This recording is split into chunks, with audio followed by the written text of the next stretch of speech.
Pakalapatu atamua lau Samoa Entertainment TV mai pia ile fai unga o le nei vai aso ai usi mai fa fonga. O se tasi fo eo aso to na i o tala fa asol pito le vang fa upfai le fast po le fa tua le tua Samoa o tasi. Ina ua fa mausali ma fa mautua tu e tu malo e tolu. E ana fai pule manu malo mai fai ngā palo tala i te tolu. Le latu langlongo ina alo i o le fast.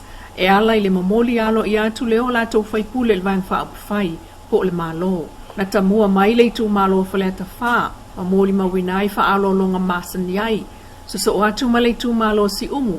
Maona ia fo i fa alo longa. Fa apele tu malo va au fonti. Le tofa ale vena ale tofa tu wan si ma le sunga mau usi o si pu e mai. O se mita nga fa yai. Ai o se fa aftai na fa leo e le tai fono o le fas le sunga la aule mali toa.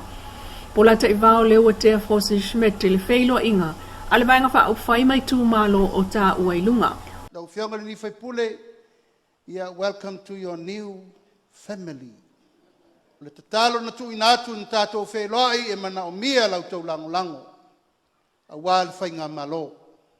Wa atoa ai le no foa o faleata, le tolu se fulu ma le lima no foa le tatu whainga malo. O le mea lea sa tatalo i le tua so i fua alofa mai, ina ia atoa le au wa.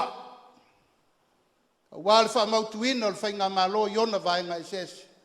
O mausali ai nei le umia le fas, o le tolu se fulu lima o whaipule o le mauta, o se la sanga maua lunga lea, mo le vaenga wha upu whai, e na te whatau nu o nisi vaenga o lana na vatau e peo na valo ia, mai le amatanga o le nofua inga, ua sabalia nei, ma le suinga o le malo o Samoa i lalo, o le taita inga le fionga pal mia fia mena o mi mata afa. Ta wiona matou whape atu o fio mai amatana mai au. Se le mata ngō fie o le nei mea ouso ai no nofa whatasi.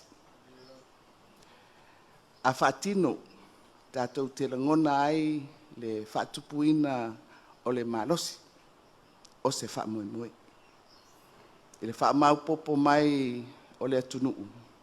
Ia, i le ngāduenga ma le tautua, a le tātou vaenga whaupawhai. O lea ua whaasino au i le atunuu. E whaafoeina le tātou whai ngā malo i le nei fo i vai tau. Mo o mia lau tau langolango. Mo o mia lau tau tu o lalo. Mo o mia le tātou tau ave whaatasi o ngā luenga e ao na whaatino e si iti ai le soifua manuia o Samoa. O le whailua inga i lea so, leo lo whai ai i le mota Samoa i whaleata, ai o lea so lua su whaon maa sina nei, lea i toia e ai pāl me nei. O le puipuinga o le saunga le mu ma le whaamanatua atu i tangata lau tele le tula whono. Wafu ai o na filo atua i ma leo le FSS inga lea ma mōli mawina mai, i le wā o se vaenga o sale i mua, ma whenga i le vai o sonei.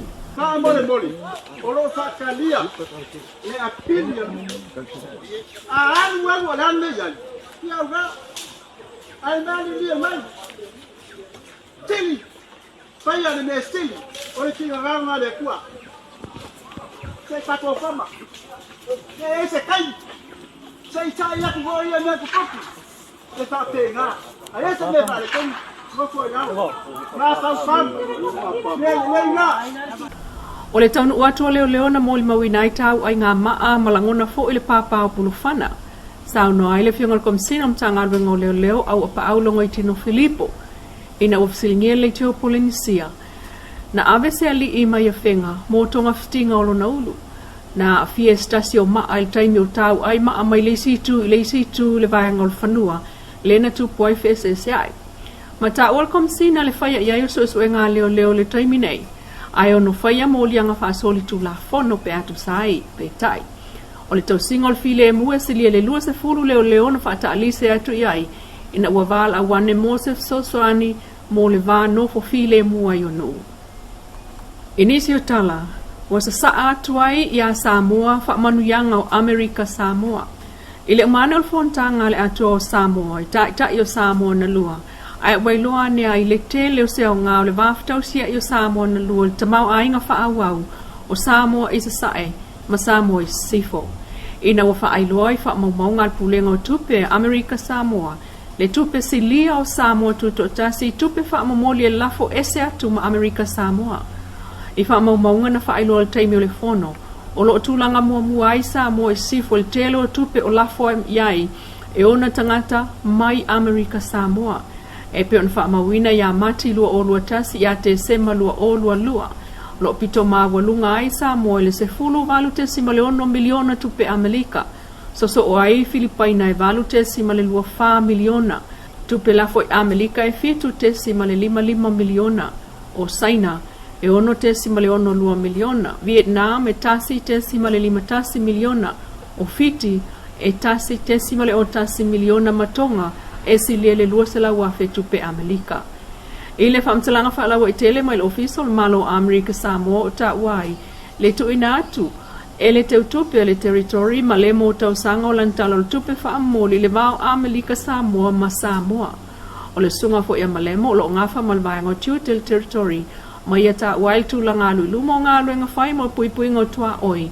Lo au fiai ma le a oina o tangata e ngafa malvaenga o te fausu songi i le vafe tau sia iai ma Samoa i sifo peitai. E mata upa tau whamlanga inga le ana tala no aile lo ia sili whainu ulei whale fatua la ili mautu i le so longa manuia o pol kalame o tangata whainga ruenga mai Samoa i tutuila.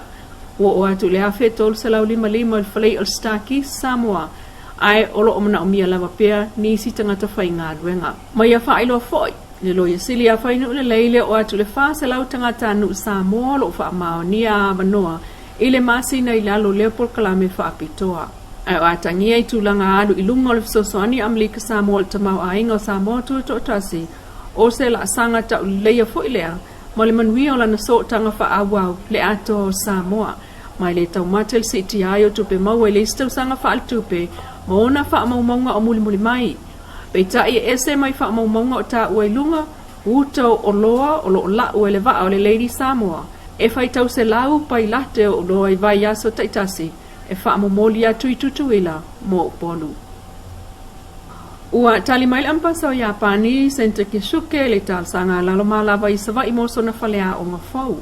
Ile vai so nei le ana wha amautua nei le so soania le official malo Japani Samoa e silia le lua se la wafe tupe Amerika ma talia ina ma le whaaftai il komiti o le fioanga e ala i se saini ngā 5 o le ploketi malona ngā iluma o le wha moe moi e suvi ai le whalea o ngatuai o lo o iei nei mo le mawina mai wa silia le lua se fultau sanga le matua.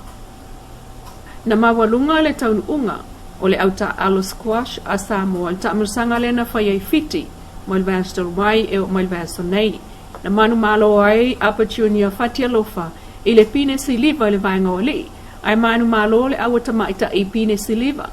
Ai o le awali i na manu malo i pine apa me mea. Na mata talonga mai le aso lua i le aso sefulu lua o ke topa lean talano ai le presidente o le Samoa Squash Rackets Association lilo mai ava filfilia Josefa ele lato malanga atu i fiti mata aloai ma au mai Australia au mai New Zealand Papua New Guinea o fiti ma New Caledonia mai ata o se fulu tasile au malanga Samoa ya fiai mal faya onga male pule ole au peitai o se taunu unga na mata ina ile au Samoa ina ua tau vai ile pine auro ya apa fatia lofa junior ma marika o fiti o tai mo mua le wale o New Caledonia vaenga o li i le final mai ia whaafta iai i lato umana lang oina ua taunu wai malmanuia lea fo i wha moe. O le fia funei le taalonga mua lau toa Samoa o le taamilisanga o le Pacific Championship le olo tausini o ai malkiwia New Zealand malkenkarua au Sitalia o le itulai skululai le fia funei le taalonga lau toa Samoa malkenkarua le fai tutonu o Australia i tapua inga i Samoa nei lava ia o lo file mu lava le tapua inga fatusa le pisa o malo asa ai le tausanga o mawai le ipo le lalolangi peta i o lo fa o lava i totono New Zealand nei o tatou tangata o lo o mawai le mawalunga lo latou langolango pe ona i le taulanga fatau o mangele le tai ona le la wa ai fo le tumutumu ma ua amata ona ngia fa solo ato ai le tanga vai na tunu ai mai so pe senga fa fianga e lango ai le mawalunga o le tūlanga o iei tama whainga o tama whanau le laka piliki. E le tālunga lana nei o seawa no le leile le toa Samoa e osi ele la tauto ilalo ia au se talia. Talu mai le la sa ilinga siampini le tausanga taluai. I le mai ai o le talongana nei, o na malanga ne loa le New Zealand tapena i le la whelua inga ma le kiwi, i le vai asfou. E le tau mate le vai asfou, o le apa ai a fo i a tero le fio fio tātou tangata, ma whaari lo lātou langolango i tamu whainga au tamu whanau.